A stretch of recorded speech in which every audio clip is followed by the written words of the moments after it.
Hi guys, welcome to Manhood Explained. My name is Camille and today is, 29th of June 2020.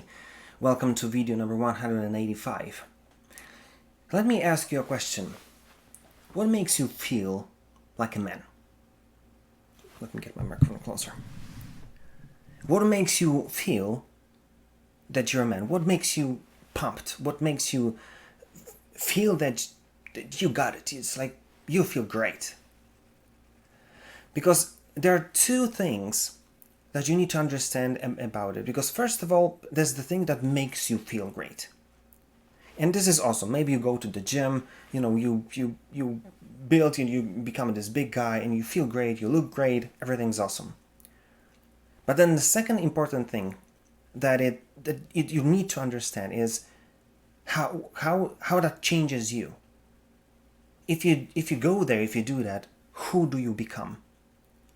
Because if you're this kind of guy who basically goes to the gym, you become a big guy and everything's great, you're the biggest boy on the neighborhood, and then you go home and you're a jerk, and you push around your girl just because she has nothing, she knows nothing about strength and being I don't know, a guy, just this horrible macho person. It doesn't make you a guy. It doesn't make you a man. It makes you a big jerk. So that's why I want you to look at what you do and understand these two things. One, what makes you feel good, what makes you feel great is awesome. You're supposed to do that. You're supposed to go and put pedal to the metal and be as good as you want, because that makes you self-confident, that makes you great, that makes you feel like you achieved something. But then look for the wisdom that hides behind it. Because if you're this big guy, if you're trained, I don't know, in the gym, or I don't know, some martial arts, whatever, you do something physically. If that leads you to being a better guy for your girl, if that makes you a better person to your parents, to your grandparents, to your neighbor, if that makes you feel that you're protective, that you help with your strength, that you control yourself, that makes you a man. And but then you'll say, but I don't go to the gym, I'm a car mechanic, but how can I do that? And that puts me in a zone. When I'm in my workshop, boy, it's like I'm like in heaven. But then think about it this way: if you're working in your workshop, look how resourceful you are. Remember when this I don't know, this car broke down and nobody knew what to do with it, and you found a way. You basically put this whole thing apart, and you were able to find the issue, you were able to put it back, and people were saying, wow, that was awesome.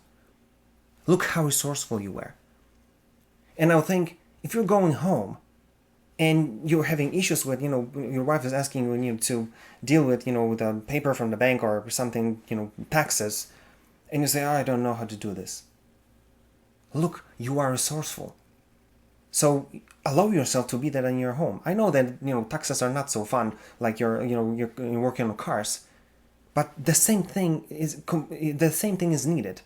You're being resourcefulness. And maybe you're not the person who's supposed to deal the taxes, but you're supposed to be resourceful enough to find someone who will do that for you. To deal with the problem, not be the one who will deal with it. You know what I'm saying? And maybe you're a painter or some creative person. And I'm talking about painters a lot because I've got my friend who's painting, and that was fascinating for me, that he, being a guy, he's painting. And I've got to be honest, I've got two friends who do that. But then you'll say, but how can I do this? Painting puts me in a zone, but how can I use it in my relationship?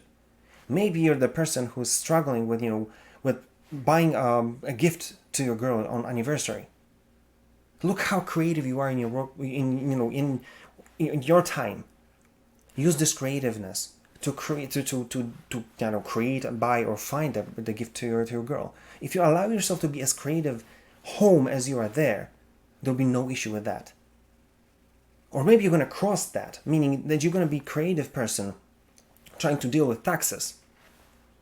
Be creative enough to find someone who will deal with this. or be resourceful enough to find someone creative to help you deal with or find the gift to your girl. So what I'm trying to say is, find the thing that puts you in a zone, and double down on it. Just go as wild as you can, because it builds your self-confidence. It builds your ability to be confident and to have self-esteem. And then whatever wisdom hides behind it, find it and embrace it as well. Because whether it's your strength, whether it's your creativity, whether it's your resourcefulness, whether it's whatever you'll have to work with, maybe even your willpower, that will change who you are as a person if you allow yourself to be that when you're in a zone, and then when you're going back home. Because this is what I'm trying to do here in Manhood Explained. I don't want you to be just a big guy being a jerk, or from time to time, or I want you to be the big guy. If you like that, go for it. But I want you to be the smartest guy in the room. I want you to use whatever you train and whatever wisdom is behind it. I want you to see it, understand it, and use it in your relationship. Because that is the difference between someone who feels good and someone who is a man, because he's able to use whatever he learns and bring it home, or to whatever, to whoever is around you. Because this is what I want you to take from this video. What makes you a man is not what makes you feel good, but what makes you feel good and makes you a better person. I want you to be this guy who goes and do what he loves to do, and then come back home and your wife says, "You're a different person. Something's changed. I love the person you become." That's why embrace what you do. Embrace what you love. Find wisdom behind it, because that's the gold mine that will change who you are. Think about it and do something about it, because what you do and what you're good at, it might fade, but who you are will stay forever.